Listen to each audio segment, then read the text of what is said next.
এই ইতিহাস বললে বর্তমানের প্রজন্ম যারা আছে, যুবক বললে হুজুর আপনার কি মাথা খারাপ নাকি? আপনারা জানেন পৃথিবীর ইতিহাসে একজন রাজা ছিল, তার নাম হলো হিরাক্লিয়াস।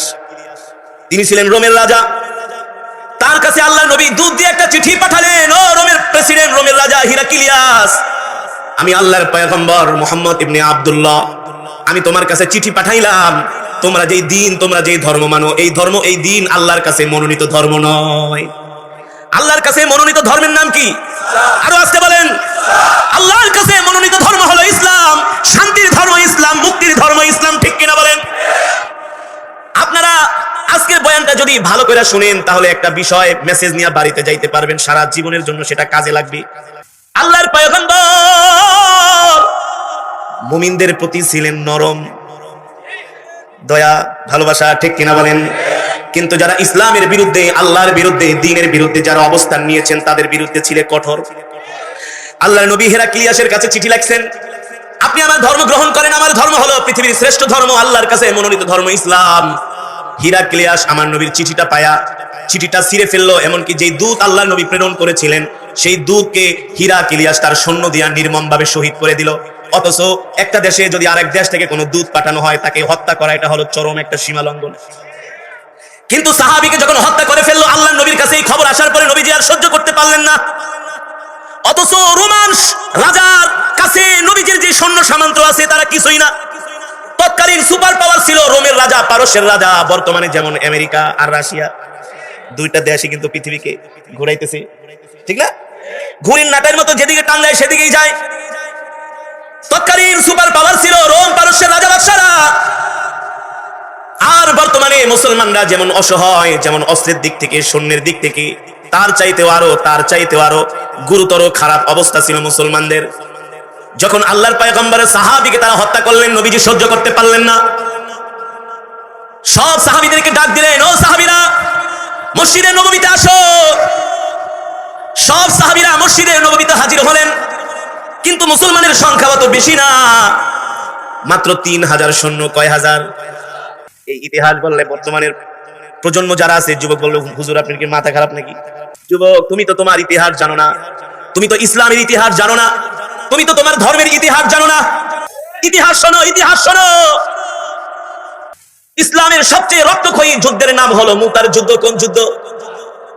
মুসলমানদের সৈন্য সংখ্যা মাত্র 3000 আর রোমানদের সৈন্য সংখ্যা 2 লাখ। এই ইতিহাস বললে বর্তমানের প্রজন্ম যারা আছে, যুবক বললে হুজুর আপনার কি মাথা খারাপ নাকি? কই 2 লক্ষ আর কোথায় 3000? 2 লক্ষের মধ্যে 1 লক্ষ ছিল আরবদের সৈন্য। যেমন বর্তমানে ইউরোপীয় ইউনিয়ন, নেটো একটা জোট আছে, এমন আল কুফরু মিল্লাতুন ওয়াহিদা। ওই তৎকালীন আল্লাহ নবীর জামানায় ইহুদি খ্রিস্টানরা সবাই মুসলমানদের বিরুদ্ধে এক হয়ে যেত। রোমের বাদশা হিরাক্লিয়াসকে বলল, তুমি চিন্তা করো না, আমরা আরবরা তোমাকে 1 লাখ সৈন্য দিব, তারপরও মুহাম্মাদের গ্রুপকে তোমরা শায়েস্তা করো। নাউজুবিল্লাহ। আরো জোরে বলেন নাউজুবিল্লাহ। একবার চিন্তা করতে পারেন মুসলমানদের অবস্থা কি ছিল? মাত্র 3000 সৈন্য, কয় হাজার? আরো জোরে বলেন কয় হাজার? আর রোমকদের সৈন্য হলো 2 লাখ। আল্লাহ নবী সব সাহাবীদেরকে ডাকলেন, তেমন ঘোড়াও নাই, তরবারিও নাই, যুদ্ধের সরঞ্জামও নাই। তারপরেও আল্লাহ নবী 3000 সৈন্যকে মসজিদে নববীতে হাজির করলেন। নবীজি ডাক দিলেন প্রথম তার পালক পুত্র আইনা তালহিনা যায়েদ ইবনে হারেসা। ও যায়েদ ইবনে হারেসা, তুমি কোথায়? তুমি দাঁড়াও। নবীজি ডাক দিলেন, যায়েদ ইবনে হারেসা দাঁড়ায় গেলেন। আল্লাহু আকবার। নবীজি বললেন, যায়েদ ইবনে হারেসা, তুমি হবা মুতার যুদ্ধের সর্বপ্রথম সেনাপতি। আল্লাহু আকবার বলেন। তুমি হবা মুতার যুদ্ধের সর্বপ্রথম সেনাপতি। যেই ঘোষণাটা আল্লাহ নবী সাহাবীদেরকে দিয়েছেন, এই ঘোষণা যদি আমাদেরকে দিত, আমরা গাট্টি বস্তা লইয়া আগেই পালায়া দেশ ত্যাগ করতাম, বলতাম এই যুদ্ধ আমরা করতে পারবো না। 2 লাখের বিরুদ্ধে মাত্র 3000 সৈন্য দিয়া যুদ্ধ করবেন, আপনার মাথা ঠিক আছে নাকি? ঠিক না বলেন? এমনি আমরা কোরআন হাদিসের কথা বললে ভালো লাগে না, আছে না? আমরা আল্লাহর কোরআনের কথা বললে বলে মোল্লারা বানায় বানায় বলে এগুলো পাগল, কাল্পনিক কথাবার্তা বলে। 3000 সৈন্য 2 লাখ কাফের সৈন্যের বিরুদ্ধে। আর তারা বর্তমানে আমেরিকা যেমন আধুনিক তাদের সেনাবাহিনী, তার চাইতে তারা আধুনিক ছিলেন, সম্পদ, অস্ত্র কোন দিক দিয়ে কমতি কল্পনা করা যায়? নবীজি বললেন, যায়েদ ইবনে হারেসা দাঁড়াও। আল্লাহু আকবার। যায়েদ ইবনে হারেসা দাঁড়ায় গেলেন। আল্লাহর পয়গম্বর বললেন, যায়েদ ইবনে হারেসা, তুমি সর্বপ্রথম মুতার প্রান্তরে সেনাপতির দায়িত্ব পালন করবা। যায়েদ ইবনে হারেসা দাঁড়ায় গেলেন। নবীজি দ্বিতীয় নম্বরে ডাক দিলেন, আইনা জাফর ইবনে আবু তালিব। জাফর ইবনে আবু তালিব কোথায়? আল্লাহর পয়গম্বরের চাচাতো ভাই, নবীজি তাকে অনেক ভালোবাসতেন। একেবারে তরুণ বয়সে আল্লাহর নবীর হাতে হাত রেখে কালেমা পড়ে মুসলমান হয়েছেন। আল্লাহু আকবার। এ যুবক, টকবগে একজন যুবক জাফর বিন আবি তালেব দাঁড়ায় গেলেন। নবীজি বলল, জাফর বিন আবি তালেব, তুমি 2 নম্বরের সেনাপতির দায়িত্ব পালন করবা। জাফর বিন আবি তালেব দাঁড়ায় গেলেন। 3 নম্বরে বললেন, আব্দুল্লাহ ইবনে রওহা আইনা, আব্দুল্লাহ ইবনে রওহা তুমি কোথায়? আব্দুল্লাহ ইবনে রওহা দাঁড়ায় গেলেন, লাব্বাইক ওয়া সাদাইক ইয়া রাসূলুল্লাহ। আল্লাহু আকবার। নবীজি বললেন, 3 নম্বরে তুমি সেনাপতির দায়িত্ব পালন করবা। আপনাদের কাছে আমার প্রশ্ন, একটা যুদ্ধে কয়জন সেনাপতি লাগে? এ যুবক শোনো, কেন বললাম? আমরা হইলে গাট্টি বস্তা ফালায় আগে মুনাফিকের মতো পালায় যেতাম। একটা যুদ্ধে সেনাপতি লাগে একজন, কিন্তু আল্লাহর নবী 1 জন 2 জন 3 জনের নাম, 3 জনের নাম ঘোষণা করার মানে হলো এই 3 জনের একজনও আর মুতার প্রান্তর থেকে আসতে পারবে না। 3 জনই আল্লাহর রাস্তায় শহীদ হয়ে যাবে।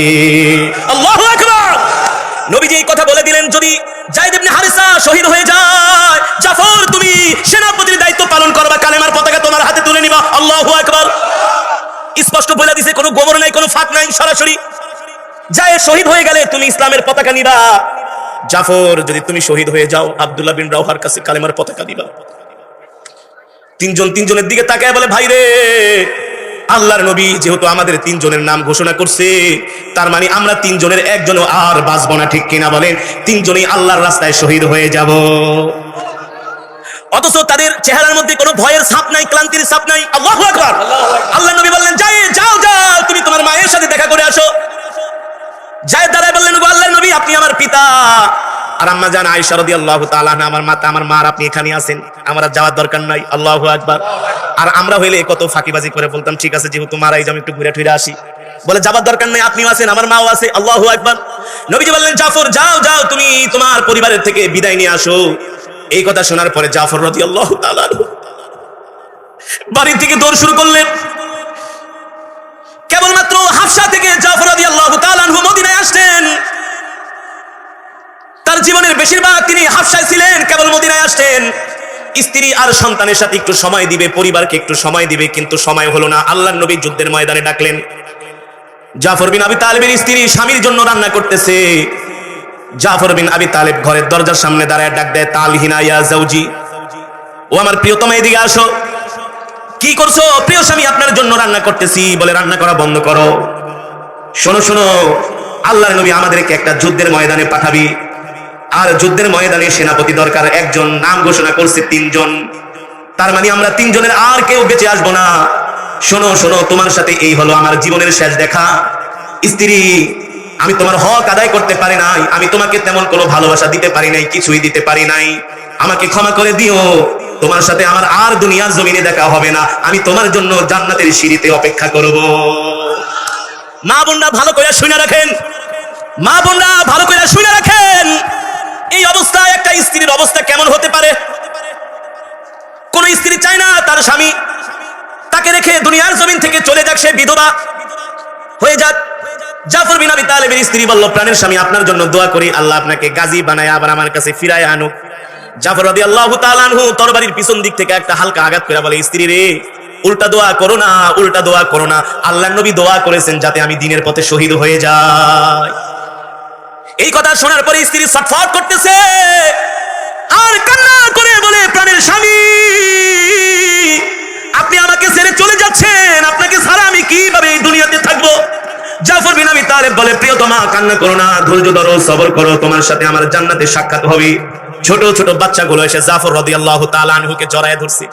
আব্বা আপনি কোথায় যান? এতদিন বাহিরে ছিলেন, কেবল আসলেন, আমাদেরকে নিয়ে একটু খেলাধুলা করবেন না? কেউ কোলে উঠে, কেউ বাবার হাত ধরে বলে, চলেন বাবা একটু ঘুরতে নিয়ে যান। কত বাচ্চাদের বাবারা ঘুরতে নিয়ে যায়, আপনি কি আমাদেরকে একটু ঘুরতে নিয়ে যাবেন না? জাফর রাদিয়াল্লাহু তাআলা আনহু সন্তানদেরকে বুকের মধ্যে জড়ায় বলে, স্ত্রী সন্তানদেরকে তোমার কাছে জিম্মায় দিয়া গেলাম, আমি যেভাবে করে দ্বীনের রাস্তায় শহীদ হতে যাচ্ছি, তুমি আমার সন্তানদেরকে ওইভাবে গড়ে তুলবা। আল্লাহু আকবার, জোরে বলেন আল্লাহু আকবার।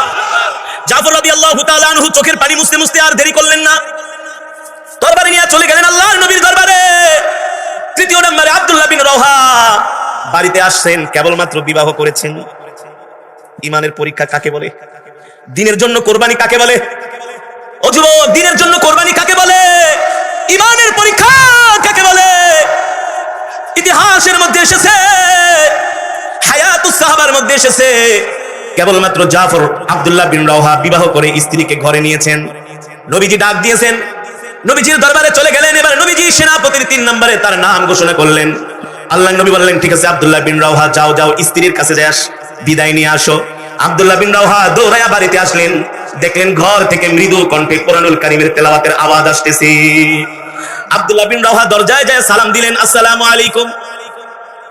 স্বামীর কণ্ঠের আওয়াজ শুনে স্ত্রী বলে, প্রিয়তমা স্বামী, আপনার জন্য অপেক্ষা করতেছি, আপনি ঘরে আসেন, ঘরে আসেন। আব্দুল্লাহ বিন রাওহা বলে, প্রিয়তমা স্ত্রী, ঘরে ডেকো না, ঘরে ডেকো না, তোমার সাথে আমি সাক্ষাৎ করতে পারবো না। স্ত্রী ডাক দিয়া বলে, কেন গো প্রাণের স্বামী, কেবলমাত্র বিবাহ করে আনলেন, আপনার সাথে আমার ভালো করে সাক্ষাৎ হয় নাই, পরিচয়ও হয় নাই। আব্দুল্লাহ বিন রাওহা বলে, না না না, আল্লাহর নবী আমাদেরকে যুদ্ধের ময়দানে পাঠাবেন।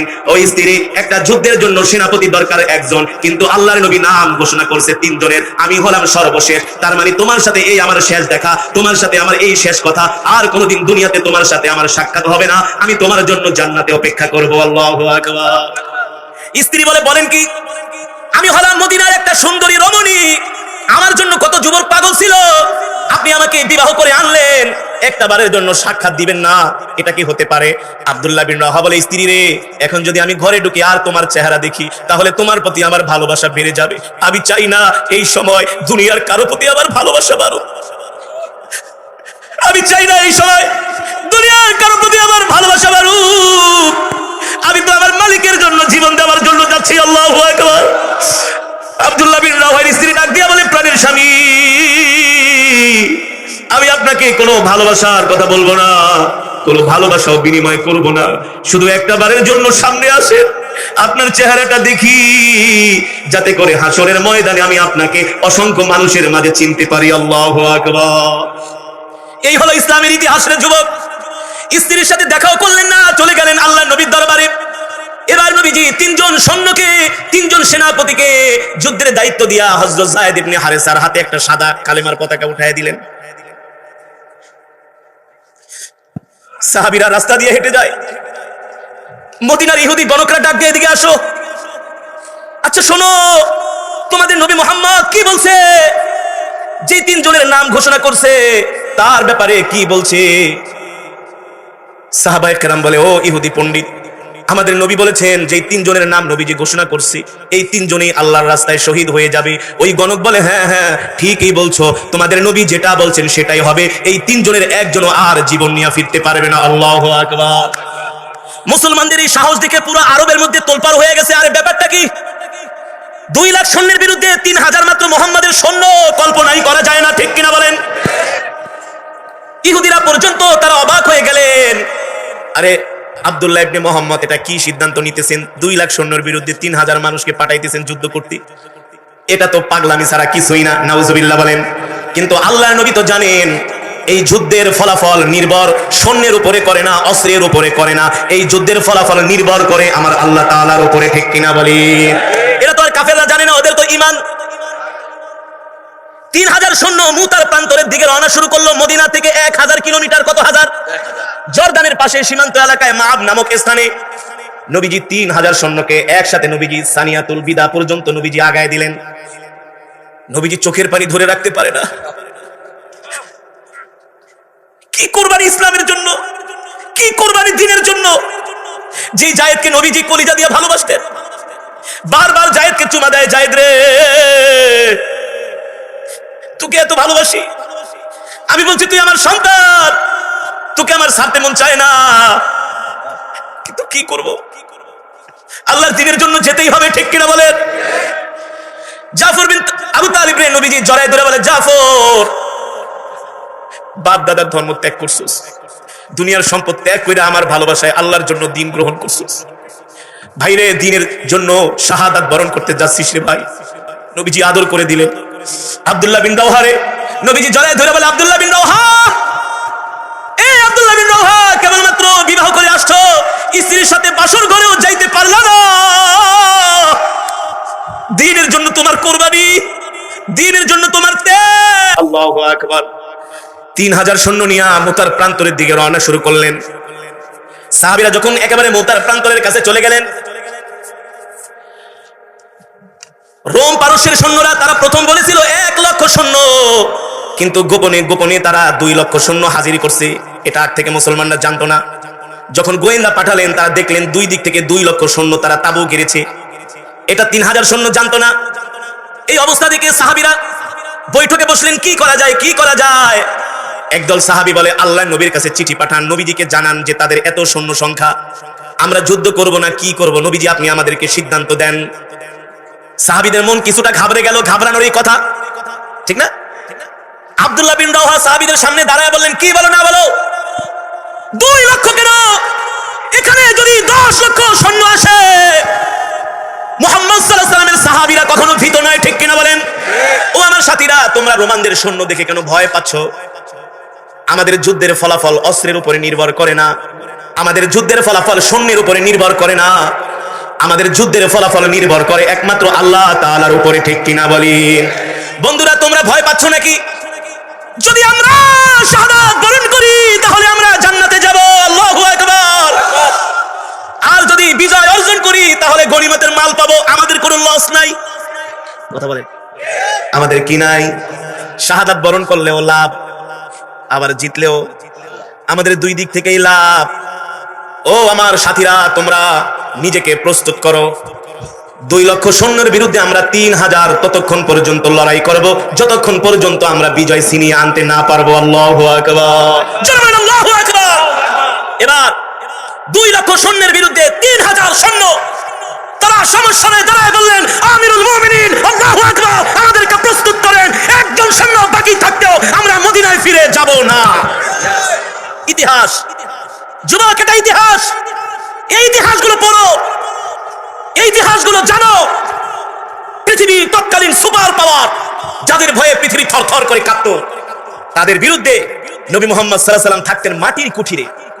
মাটির কুঠিরে বসে সারা পৃথিবীর ভিত নাড়িয়ে দিয়েছেন, সারা পৃথিবীকে তিনি তোলপাড় করে দিয়েছেন। 3,00,000 সৈন্য, 2,00,000 সৈন্যের বিরুদ্ধে 3,000 মুতার প্রান্তরে যুদ্ধ করতেছে। আব্দুল্লাহ বিন যায়েদ ইবনে হারেসা বলে, তোমরা ভয় করো না, আমার জন্য দোয়া করো, আমি যাচ্ছি ময়দানে। আল্লাহু আকবার। কালেমার পতাকা নিয়ে ছুটে গেলেন ক্ষিপ্র গতিতে ঘোড়ার উপরে দাঁড়ায় বসে বসে যেই দিক দিয়ে যায় ওই দিক থেকে রোমান সৈন্যদের আর খুঁজে পাওয়া যায় না, সবগুলো জাহান্নামে চলে যায়। আল্লাহু আকবার বলে। যুদ্ধ করতে করতে রোমানদেরকে এমন ভাবে কচুকাটা করতেছেন, যায়েদ ইবনে হারেসার কাছে কোনো কাফের সৈন্য আসতেই ভয় পায়। তারা দেখলেন, কিরে হিসাব নিকাশ কি করলাম আর এখন কি হচ্ছে? আল্লাহু আকবার বলেন। হিসাব নিকাশ কি করলাম, এখন কি হচ্ছে? আরো মজার ঘটনা শুনবেন। আজকে যেই তালেবানরা আফগানিস্তান শাসন করতেছে, এই আফগানিস্তান রাশিয়া সোভিয়েত ইউনিয়ন তছনছ করে দিছে। সেই তালেবানের কাছে মাইর খায়া রাশিয়া পালাতে বাধ্য হয়েছে। তারপরে আসছে বর্তমানে আমেরিকা। 20 বছর যুদ্ধ করছে, মোল্লারা এমন মারা মারছে, পরে মাপ চাইয়া লেজ গুটায়া পালাতে বাধ্য হয়েছে। হক কথা, উচিত কথা বললে দেখুন হুজুর জঙ্গি হয়ে গেছে। আরে মুসলমান অস্ত্রের উপরে কখনো নির্ভর করে না, সৈন্যের উপরে নির্ভর করে না, মুসলমান ভরসা করে আল্লাহর উপরে, আল্লাহর উপরে। কেন? সাহাবীরা খেজুর গাছের ডাল দিয়া তরবারি বানিয়ে যুদ্ধ করছে না? তরবারি ভাঙিয়ে গেছে, নবীজির কাছে আসছে, নবীজি তরবারি নাই, লাও খেজুর গাছের ডাল। সেই ঈমান তো থাকতে হবে।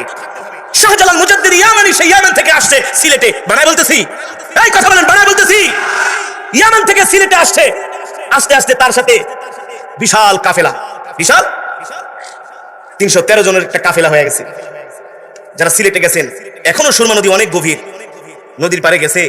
আগে থেকেই অত্যাচারী রাজা হারামজাদা গৌর গোবিন্দ শুনছে যে ওর জম আসতেছে, ওরে খাইব, ভয়ে যাতে শাহজালাল মুজাদ্দিদ ইয়ামানি যাতে নদীর ওই পারে যেতে না পারে, নৌকা ঠৌকা টলার সব বন্ধ করে দিছে।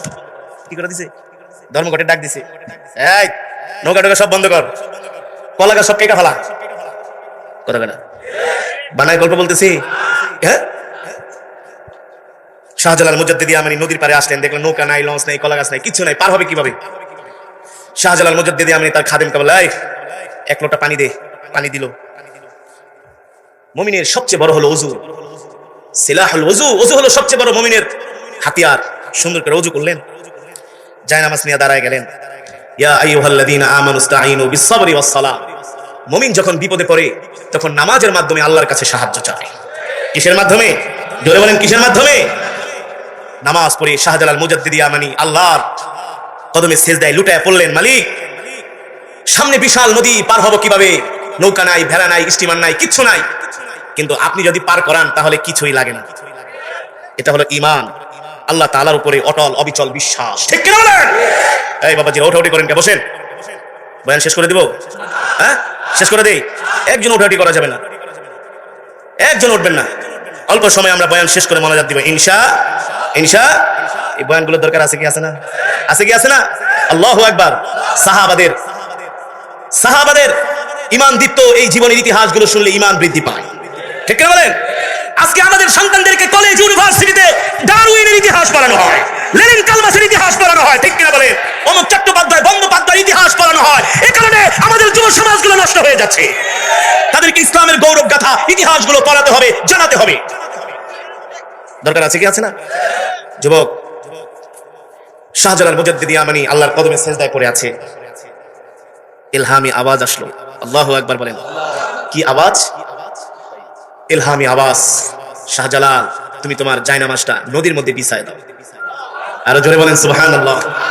শাহজালাল মুজাদ্দিদ ইয়ামানি জায়নামাজটা নদীর মধ্যে বিছায় দিলেন, জায়নামাজকে কিস্তি বানায়া আল্লাহ তাআলা তাকে নদী পার করায় দিলেন। আল্লাহু আকবার।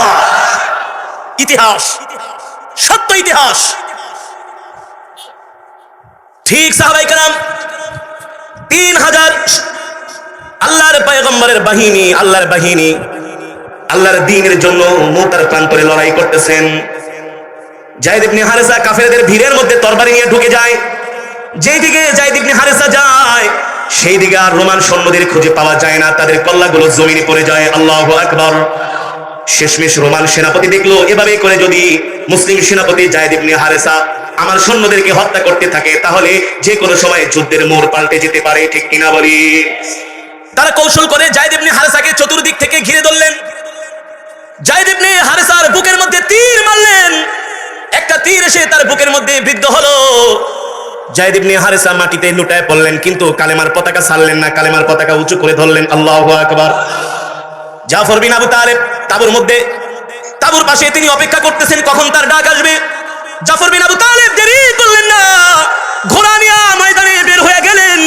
আর যায়েদ ইবনে হারেসার হাত থেকে কালিমার পতাকাটা টান দিয়া ঘোড়ার উপরে উঠে রোমান সৈন্যদের তাঁবুর মধ্যে ভিড়ের মধ্যে ঢুকে গেলেন। আল্লাহু আকবার।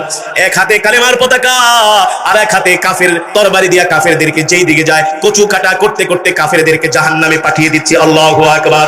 এমন মরণপান লড়াই, এমন মরণপান যুদ্ধ, রোমান সৈন্যরা অবাক হয়ে গেল, কিরে এটা কি মানুষ নাকি অন্য কোনো প্রাণী? আল্লাহু আকবার। এভাবে তো মানুষ কখনো যুদ্ধ করতে পারে না। রোমান সৈন্যরা ভীত হয়ে গেল। তারা কৌশল করে জাফর বিন আবি তালিবকে চতুর্দিক থেকে ঘিরে ধরলেন। একজন কাফের এসে তাকে তরবারি দিয়ে আঘাত করলেন। এক আঘাতে জাফর বিন আবি তালেবের ডান হাতটা কেটে গেল। জাফর বিন আবি তালেব এবার কালেমার পতাকাটা দাঁত দিয়া কামড় দিয়া ধরে বাম হাত দিয়া তিনি কাফেরদেরকে এইভাবে করে হত্যা করতেছেন, কচু কাটা করতেছেন। কাফেররা চতুর্দিক থেকে এমন ভাবে জাফর বিন আবি তালেবকে ঘিরে ধরলো, একদিক থেকে তীর মারে, বর্ষা মারে, আরেক দিক থেকে জাফর বিন আবি তালেবের হাতের মধ্যে তরবারি দিয়ে আঘাত করে। আঘাত করতে করতে এক পর্যায়ে জাফর বিন আবি তালেবের হাত, বাম হাতটাও তারা কেটে ফেললো। জাফর বিন আবি তালিব কালিমার পতাকাটা দাঁত দিয়া কামড় দিয়া ধরে রাখলেন।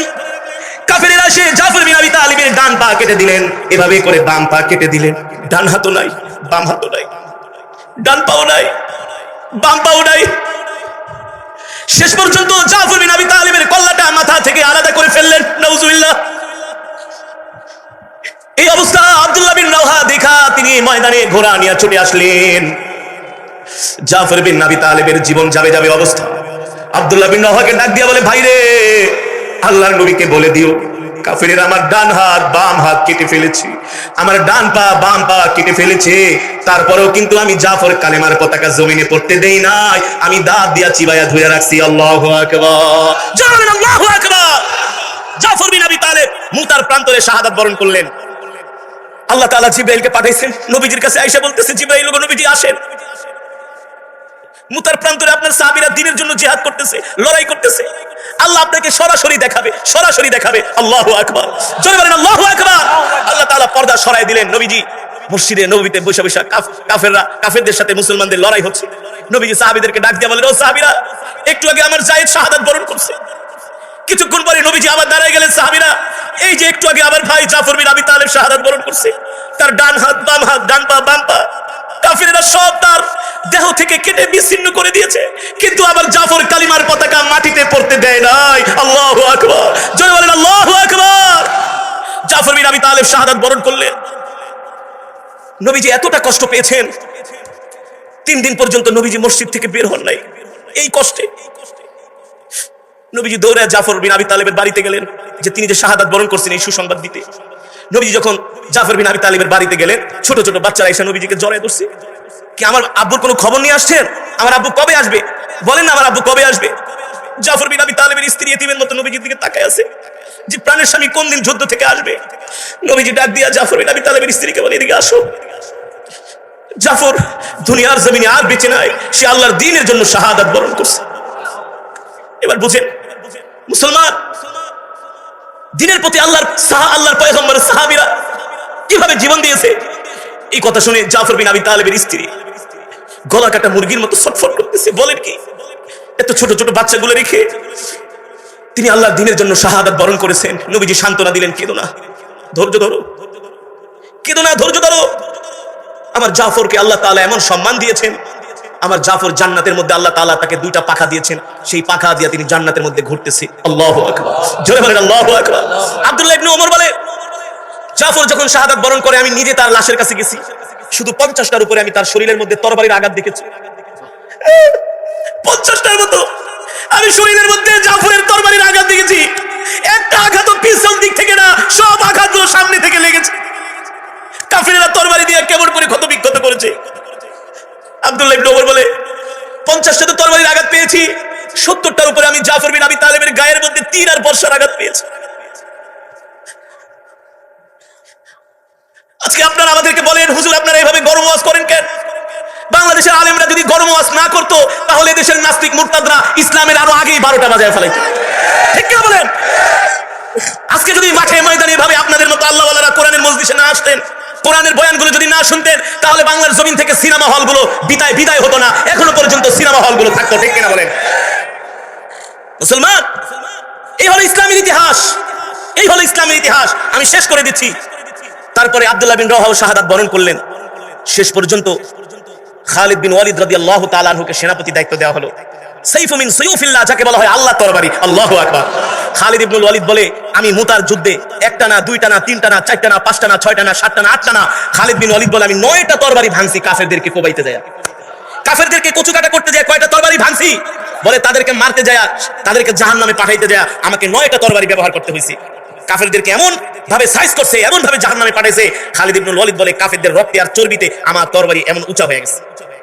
সর্বশেষ ছোট তরবারি দিয়া আমি মুতার প্রান্তরে 2 লক্ষ কাফেরদের বিরুদ্ধে 3000 অসম যুদ্ধে মুসলমান বিজয় অর্জন করে। আল্লাহু আকবার, জোরে বলেন আল্লাহু আকবার। 2 লক্ষ রোমান সৈন্যকে যখন কুত্তার মতো মেরে মেরে মুতার প্রান্তরে তাদেরকে ফেলে রেখেছেন, সারা পৃথিবীর সুপার পাওয়ার গুলো তাকায় দেখে এটা করলোটা কি, এটা করলোটা কি, এটা হলোটা কি? তারা অবাক হয়ে গেলেন, তারা অবাক হয়ে গেলেন যে মুহাম্মদ ইবনে আব্দুল্লাহ দুনিয়ার সাধারণ মানুষ না, সে আল্লাহর নবী। আল্লাহর নবী, তার সাথে কখনো লড়াই করে জিতা সম্ভব? কি হলো এই যুদ্ধের প্রভাবে? যুদ্ধের প্রভাবে হলো আরবে যত গোত্র ছিল অহংকারী, যারা মোল্লাদেরকে দেখলে বাঁকা চোখে তাকাইতো। বুঝেন নাই?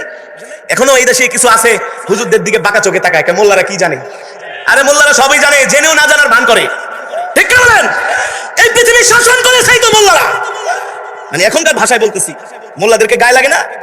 সাইয়েদনা আবু বকর, সাইয়েদনা ওমর, উসমান, আলী, আল্লাহর পয়গম্বর। পৃথিবীতে তো সর্বপ্রথম আমরাই পৃথিবী শাসন করেছি, শেষও আবার আমরাই করব। শুনে রাখেন, আমরাই করব। মোর পাল্টে যাবে, এক রাত্রে মোর পাল্টে যাবে। ইমাম মাহদী আলাইহিস সালাম আসবেন, পৃথিবীর সুপার পাওয়ার গুলো আবার আইসা মোল্লাদের সাথে আতাত করবে। বিশ্বাস না? তো ইমানই থাকবো না মিয়া, বিশ্বাস না করলে। বেশি দিন নাই, আসবে ইমাম মাহদী, আসবে মক্কাতুল মুকাররমায় হারামে তার আত্মপ্রকাশ হবে। হ্যাঁ, খাওয়া দাওয়া ফুর্তি করো, দুনিয়াটা মস্ত বড়। এক রাতের মধ্যে মোর পাল্টে যাবো। আমেরিকা, রাশিয়া, ঠাসিয়া এগুলার আর টাইম থাকবো না, এক রাতে তোলবার হয়ে যাইব। সারা পৃথিবী আবার নেতৃত্ব দিবে মুসলমান। অনেক মার খেয়েছে মুসলমান, ঠিক কিনা বলেন? আর মার খাবে না, আগামীর বিশ্ব হবে মুসলমানের বিশ্ব। বিশ্বাস হয় না?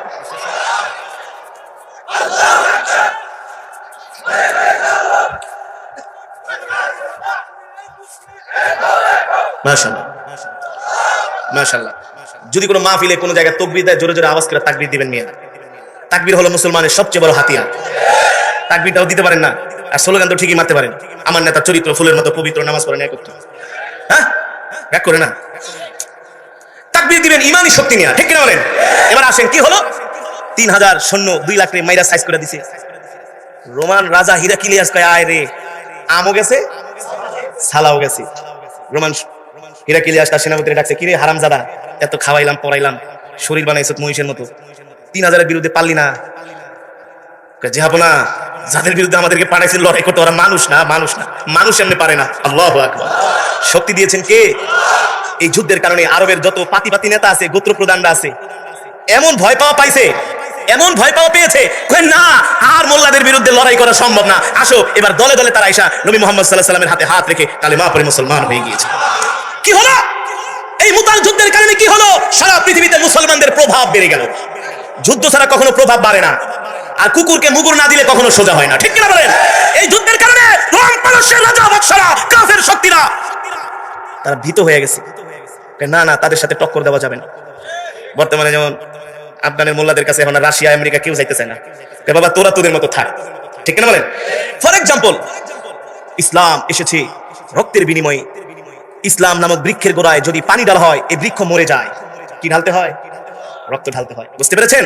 এই কারণে আল্লাহর বান্দারা, আমরা যতদিন বাঁচবো আল্লাহর জমিনে ঈমান এবং ইসলাম নিয়ে বাঁচবো, ইনশাআল্লাহ। যতদিন বাঁচবো ইসলামের চেতনা নিয়ে বাঁচবো, ঠিক কিনা বলেন? আমাদের চেতনা কোনো ভুয়া চেতনা হবে না, আমাদের চেতনা কোনো বাজারি চেতনা হবে না, আমাদের চেতনা হবে নবী মুহাম্মদ সাল্লাল্লাহু আলাইহি ওয়াসাল্লামের চেতনা, ইসলামের চেতনা, ঠিক কিনা বলেন? রাজি আছেন তো ইনশাআল্লাহ? আল্লাহ কবুল করুন, বলি আমিন। মুসলমান আসমান কার? আওয়াজ হয় না, ইমানের পাওয়ার নাই নাকি? আসমান কার? আল্লাহ। আরো জোরে বলেন, আসমান কার? আসমান যার আইন চলবে তার, জমিন যার বিধান চলবে তার। আল্লাহর জমিনে অন্য কারো তন্ত্রমন্ত্র চলতে দেওয়া যাবে না, ঠিক কিনা বলেন? আমরা এক আল্লাহর গোলাম। সারা পৃথিবীতে 200 কোটি মুসলমান আছে, 200 কোটি মুসলমানের সংবিধান হলো গোটা 30 পারা কোরআন। কেউ মানুক বা তাদের ব্যাপার, কিন্তু আমরা ইমানদার মুমিনরা বলবো আমাদের সংবিধান হলো কোরআন। এই কোরআন কার? মুসলমান জোরে বলেন, কোরআন কার? সেই কোরআনের তেলাওয়াত আমি আপনাদের সামনে করেছি। ভালো লেগেছে নাকি খারাপ? অন্তর ছুঁয়েছে? আর এটা তো আল্লাহর কোরআন। কোরআনের সুর হলো পৃথিবীর শ্রেষ্ঠ সুর, ঠিক কিনা বলেন? কোরআনের সুর পৃথিবীর শ্রেষ্ঠ সুর। পৃথিবীতে যত গান আছে, যত কবিতা আছে, যত সুর আছে, সব সুর আল্লাহর কোরআনের কাছে মাথা নত করতে বাধ্য। আল্লাহর বান্দারা দীর্ঘক্ষণ সময়, সাউন্ডটা যদি আরো ভালো হইতো আরো মজা করে পড়তাম। 4 ঘন্টা জেমে ছিলাম। কয় ঘন্টা? আমার হুজুর ফোন দিছে, ভাই 9:30 ভিতরে আসতে বললে আমার ইজ্জত শেষ। আমিও জানি একজন আলোচক শেষ করে দিলে আর কাকে বসাবে। 120-এ গাড়ি টেনেছি রাস্তা দিয়া, মির্জাপুর আসার আগে একটা ট্রাকের লগে 1 ইঞ্চি লাগলে শেষ। অনেক রিস্ক নিয়ে আমরা সারা বাংলাদেশে মাহফিল গুলো করি। এদেশের উলামায়ে কেরাম জীবনকে বাজি রেখে আল্লাহর জমিনে আল্লাহর দ্বীন প্রতিষ্ঠার জন্য, আল্লাহর কোরআনের তেলাওয়াত, আল্লাহর কোরআনের বয়ান শোনানোর জন্য সেই টেকনাফ থেকে তেতুলিয়া, সুরমা থেকে পাথুরিয়া, বান্দরবান থেকে সুন্দরবন, সারা বাংলাদেশের উলামায়ে কেরাম কোরআনের খেদমত করে যাচ্ছেন, ঠিক কিনা বলেন? আর তাদের কোরআনের খেদমতের কারণে, আপনাদের মতো ভালো আল্লাহওয়ালা মানুষদের কারণে আজকের মাহফিলের ইন্তেজামিয়া কমিটি যারা আল্লাহর কোরআনকে ভালোবাসে, আল্লাহর দ্বীনকে ভালোবাসে, নইলে 21 বছর পর্যন্ত মাহফিল হতো না, ঠিক কিনা বলেন? এদেশের তাফসীর মাহফিল গুলো 2 যুগ, 3 যুগ, 4 যুগ, 5 যুগ, কোন মাহফিল 70 বছর, 80 বছর পর্যন্ত হচ্ছে। ওই দিন আমি এক মাহফিলে গিয়েছিলাম, 81তম। কততম? বলে হুজুর দোয়া করেন যদি আপনি বাইচা থাকেন আর 19 বছর পর আপনার তেলাওয়াত দিয়া আমরা 100 বছর পূর্ণ করব। আলহামদুলিল্লাহ বলেন। এদেশের ওয়াজ মাহফিল গুলো করতে যে এদেশের মুসলমানের রাতের পর রাত, দিনের পর দিন তারা না খেয়ে না ঘুমিয়ে রয়েছে, ঠিক কিনা বলেন? এত বড় একটা তাফসীর মাহফিল 3 দিন ব্যাপী করা, 4টেখানি কথা। এই মাহফিল কেন করেছে? যাতে আপনারা কোরআনের তেলাওয়াত, কোরআনের বয়ান শুনতে পারেন, ঠিক না? আল্লাহ নিজে বলছেন, ওয়াইদা তুলিয়াত আলাইহিম আয়াতুহু যাদাতুহুম ঈমানা। কোরআনের তেলাওয়াত শুনলে ঈমান বৃদ্ধি পায়। আর এই কোরআনের জন্য আল্লাহর নবী উহুদের ময়দানে দান্দান মুবারক শহীদ করেছেন, কথা বলে না? তাইফের ময়দানে নবীজি রক্ত দিয়েছেন। আল্লাহর নবীর সাহাবীরা এই কোরআনের জন্য জীবন দিয়েছেন, জীবন। আজকে যুবক, তোমাদেরকে প্রশ্ন করতে চাই, ইসলামের জন্য তোমাদের কন্ট্রিবিউশন কি? আল্লাহর দ্বীনের জন্য তোমাদের অবদান কি? ফুটবল খেলা হবে আর্জেন্টিনা, ব্রাজিল, ফুটবল খেলা হবে কাতারে, আর বাংলাদেশের যুবকদের ঘুম নাই। তো আস্তে ঠিক বলেন কেন? মিথ্যা বলছি? সব যুবকরা এখন বিশ্বকাপের ফুটবল নিয়ে তারা ব্যস্ত, অথচ যুবক সারা পৃথিবীতে কোনো মুসলমান ছিল না। মক্কার জমিনে সব ছিল কাফের, সব ছিল ইসলামের বিরোধী। আমার নবী মুহাম্মদ সাল্লাল্লাহু আলাইহি ওয়াসাল্লাম ছিলেন মাত্র একজন, ঠিক কিনা বলেন? আর মক্কার বৃহত্তর শক্তি ছিল আমার নবীর বিরুদ্ধে, আমার নবীর বিরুদ্ধে। পৃথিবীর ইতিহাসে ইসলামের সবচেয়ে বড় রক্তক্ষয়ী আল্লাহ রসুলের জীবদ্দশায় একটা যুদ্ধ হয়েছিল, সবচেয়ে বড় ডেয়ারিং রক্তক্ষয়ী সংঘর্ষ, যুদ্ধ যাকে বলে, সবচেয়ে হিংস্র বাহিনীদের বিরুদ্ধে আল্লাহ নবী একটা যুদ্ধ পরিচালনা করেছিলেন। যুবক, আজকে তোমরা ইসলাম সম্বন্ধে জানো না, দ্বীন সম্বন্ধে জানো না। মেজরিটি পার্সেন্ট মানুষ সমাজের মুসলমান কোরআন শরীফ পড়তে পারে না। আমি যদি এখানে জিজ্ঞেস করি কয়জন আছেন সূরা ফাতিহা সহি করে পড়তে পারবেন, 100-র মধ্যে 80 জনই ফার্স্ট ডিভিশনে ফেল করবেন। রাগ করতেছেন? আর অর্থ অনুবাদ তো বাদই দিলাম। অথচ এই কোরআনের জন্য আল্লাহর পয়গম্বর কাফেরদের এত অত্যাচার সহ্য করেছেন।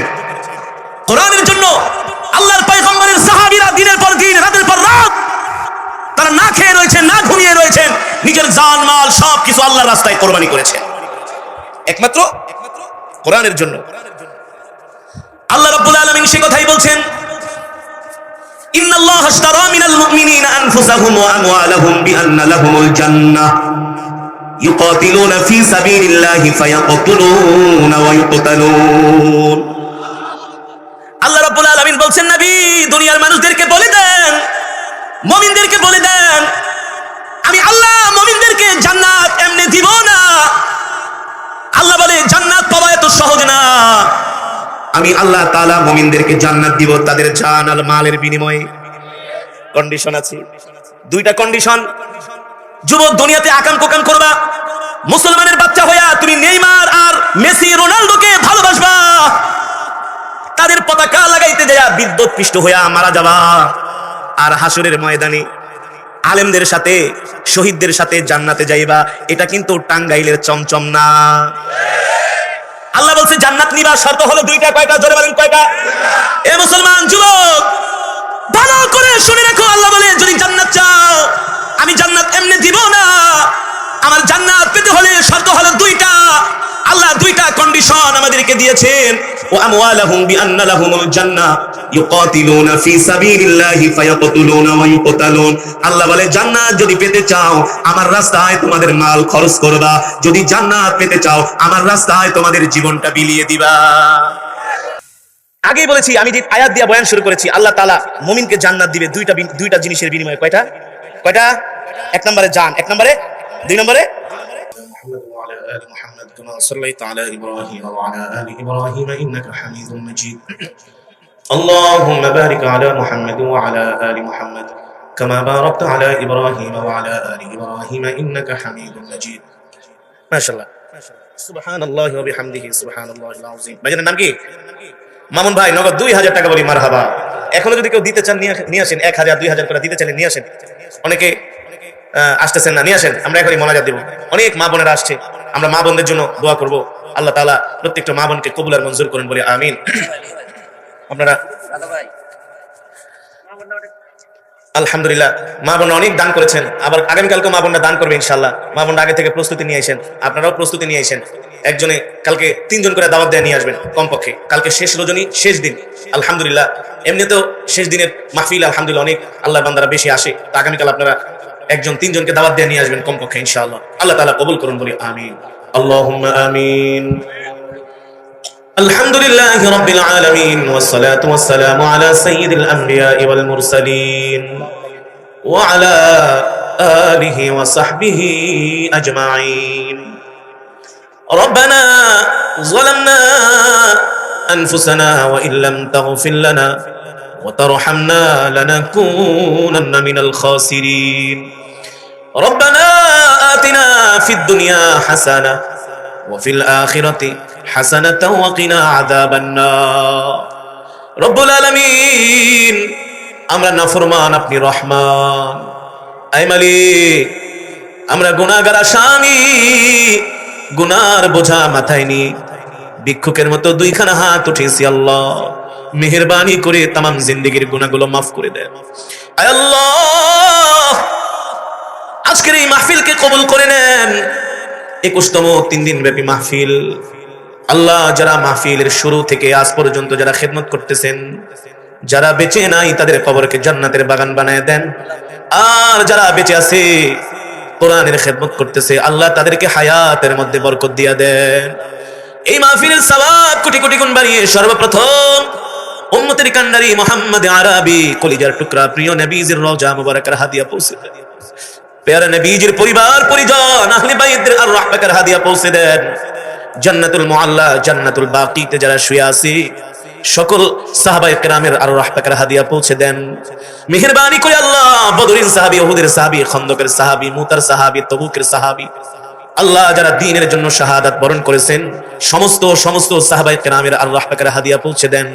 মেহেরবানি করে বাবা আদম থেকে শুরু করে আজ পর্যন্ত যত মুমিন মুমিনাত মুসলিম মুসলিমাত যারা অন্ধকার কবরে মাটির নিচে শুয়ে আছে সকলের কবরকে আল্লাহ জান্নাতের বাগান বানায়া দেন। মেহেরবানি করে আল্লাহ জনম দুঃখিনী আব্বা জান আম্মা জানের কবরে আযাবগুলো মাফ করে দেন। আব্বা আম্মার কবরকে জান্নাতের বাগান বানায়া দেন। দাদা দাদি নানা নানি আত্মীয় স্বজন পাড়া প্রতিবেশীকে মাফ করে দেন। অত্র অঞ্চলের মাটির নিচে গোরস্থানে যত মুর্দেগান শুয়ে আছে সকল কবরবাসীর কবরে আযাব মাফ করে দেন। আয় আল্লাহ, 3 দিন ব্যাপী মাহফিলের যারা সভাপতি, প্রধান অতিথি, বিশেষ অতিথি, আমন্ত্রিত অতিথি, আল্লাহ আপনি সকলকে কবুল আর মঞ্জুর করে নেন। ইন্তেজামিয়া কমিটিকে আল্লাহ কবুল করে নেন। দূর দূরান্ত থেকে আল্লাহ আপনার পেয়ারা বান্দারা কোরআনের মহব্বতে আসছি, আপনার পেয়ারা বান্দিরা কোরআনের মহব্বতে আসছি। আমি নাফরমান তাদেরকে কি দিয়া বিদায় করব মালিক? আল্লাহ আমার হাতে দেওয়ার মতো কিছু নাই। আপনি তো রহমান, আপনি তো রহিম, আপনি তো আমাদের মালিক, আমরা তো আপনার গোলাম। গোলামদেরকে খালি হাতে ফিরাইয়া দিয়েন না, জীবনের সব গুনাহগুলো এখনই মাফ করে দেন। জাহান্নামের আগুন হারাম করে দেন, একটা জান্নাতুল ফিরদাউস আমাদের নামে বরাদ্দ করে দেন। আল্লাহ, আমরা আল্লাহকে ডাক দেই ইয়া আল্লাহ, আরো জোরে বলি ইয়া আল্লাহ, আরো জোরে বলি ইয়া আল্লাহ। মালিক 3 দিন ব্যাপী মাহফিল যারা 1 টাকা থেকে 1000 টাকা দান করেছেন সকলের দানকে কবুল আর মঞ্জুর করে নেন। মেহেরবানি করে আল্লাহ আজকে যে আলোচনা করলাম হযরত সাহাবায়ে কেরামের মতো আপনি আমাদের ঈমান দিয়া দেন, হযরত সাহাবায়ে কেরামের মতো আমাদের ধৈর্য দিয়া দেন। আমাদের জান মাল আপনার রাস্তায় আল্লাহ আপনি কবুল করে নেন। মেহেরবানি করে আল্লাহ আমাদের জন্মভূমি মাতৃভূমি বাংলাদেশের উপর রহমত নাজিল করে দেন। আল্লাহ আমাদের দেশটাকে আপনি ফুলে ফলে ভরে দেন। আল্লাহ আমাদের দেশের উপর থেকে সমস্ত রকম বিপদ আপদ